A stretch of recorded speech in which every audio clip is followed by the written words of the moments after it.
As we enter into week 7 of the college football season, who's about to lose their ever-loving mind? I'm not talking about us as fans, because that's already a given when it comes to every single college football Saturday slate. I'm talking about who on the field is about to go off.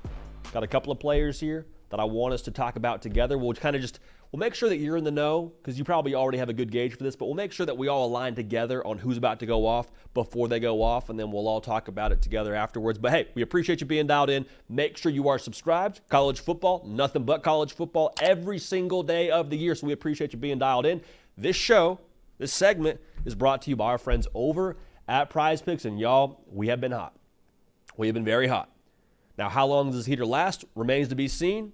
But if you want to follow, now's the time. You want to fade? More power to you. Using code HARDCOUNT, though, one, helps the show. So if you want to support the show, use code HARDCOUNT at PrizePicks.com. $5 in lineups at PrizePicks.com gets you $50 in promo funds. Again, code HARDCOUNT, $5 in lineups. Even if we don't win, though we plan to win, we'll get you $50 in promo funds to just maximize your college football Saturday with. So thank you for that. So let's start here, man. Shadur Sanders, you have a very real conversation with him being the best quarterback in college football. There was that segment during game day last Saturday where they asked different NFL scouts or scouting personnel who the best quarterback is and who would be the first quarterback taken in next year's draft. And Shadur Sanders seemed to be the overwhelming answer. That's not an accident. It's not because his last name is Sanders. It's not because he plays with Travis Hunter. It's not because they throw the football a lot. It's because the dude is really freaking good. I said it during our live show this past week. I get the same feel with him when I watch him play football that I had last year with Michael Penix Jr. I'm not comparing Colorado and Washington, but what I am saying is there is a very good chance that when he is on, game over. And they may not have the matchup in the trenches. They may not have the matchup on defense. But when Shadur Sanders is dotting you up, like that is the end of the game. Because they can win their matchup on the perimeter till their heart's content, and that's how they get down. Now, Kansas State, I think they're going to win the football game on Saturday. I think it's close. I think Colorado covers. I think Kansas State wins. I think Shadur Sanders goes off, though. Like, make no mistake about it. Shadur Sanders will have his say on the game on Saturday night. Make no mistake about that. Kansas State is 77th in college football in sack rate during the season. They are also not very good when it comes to defending the pass. They're allowing 280 yards a game.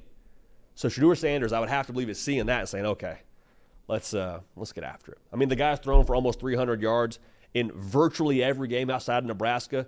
The other game he went for like 290, so essentially, again, 300 yards. He's a walking bucket. He's going to go off. I'm telling you right now. Kansas State's defense, opportunistic, but again, the secondary has struggled. Tulane went for over 340 on him. Alan Bowman in Oklahoma State, they got beat by 20+, went for 360 on him. Shadur Sanders, he's going to have a day. Go ahead and book that. In that same game, the other quarterback is Avery Johnson for Kansas State. Colorado is not the same Colorado defense they were a year ago. However, they have proven to this point in the year they are struggling in stopping the quarterback run. Why is it so tough to defend quarterback run? Because whenever you have a designed quarterback run, you're able to add in an extra blocker. Your running back is able to take care of another defender. So if you're the quarterback, okay, hey, we should have most of these guys blocked up. If you're dynamic enough in the open field, able to get north and south, and a good athlete, like good things happen. To this point, Colorado has allowed, against the quarterback run, 80+ yards against North Dakota State, 80+ yards against Baylor, 75 yards against UCF. Now, Avery Johnson, in his own right, is a dude, right? He's an absolute dude. You watched that game against Arizona, Avery Johnson did whatever he wanted. Throw in, rushing. If they're able to get the pass game going too, that's only going to benefit him and honestly bolster his efforts running the football. Avery Johnson will be the best quarterback on the ground, most dynamic quarterback on the ground that Colorado has played to this point in the year. Big reason why we like Kansas State to win that football game. I think he does enough to overcome maybe the defensive inefficiencies that Kansas State has in the secondary. Avery Johnson about to go off. Colorado has struggled defending the quarterback run.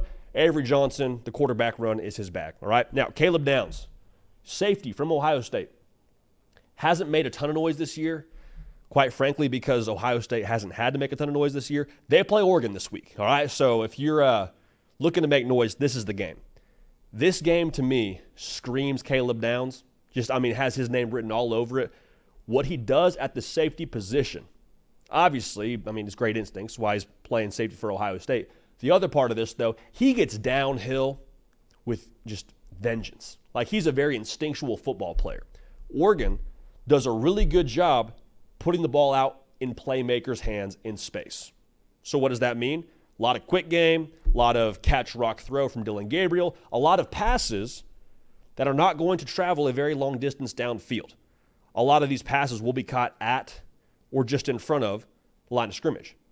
So when that happens, and many times, if it goes out to the slot receiver, going to be Caleb Downs' responsibility to fly up there and make a tackle, which if you watched him last year at Bama as a true freshman, having 107 tackles in the SEC, he does that and does it pretty effectively. I would also say this, Jesse Simonton of On3 said this during our live show on Thursday, and I thought it was a great point. Remember there was that point during the offseason where we were all talking about, hey, could Caleb Downs potentially play some offense? Because Ryan Day, I believe, said that he had gone through some drills with the offense or maybe sat in on running back meetings, something of that nature. There was a link between Caleb Downs and playing some offensive football for Ohio State. I haven't shown it yet this year. But with this being the biggest game in the Big Ten and potentially the biggest game of your season if you're Ohio State, of course the Michigan game has its own intrinsic value, but in terms of your path to the college football playoff and your path to control the Big Ten, this would be the game now where if you have that wrinkle, you have that bullet in the chamber, maybe this is that time where Chip Kelly brings that into play. I'm just saying, keep an eye out for Caleb Downs. Obviously on defense, but maybe this is the game where we see him on offense. One more player I want us to talk about here. Red River is going to be nuts. It will be. Okay, I promise you one way or another, it will be nuts. Isaiah Bond is a crucial piece to what Texas is going to do offensively against Oklahoma. Because we say this a lot with Oklahoma. They are aggressive. They try and bring pressure. They try and get in your face. They do not give an inch. All right, that's what they do. They have a sack rate this season of 11%. That's top 5 in America.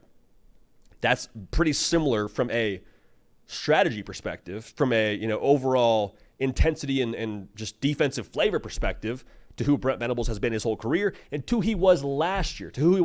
Now, I will say this. Oklahoma won the game last year. They were aggressive as they are.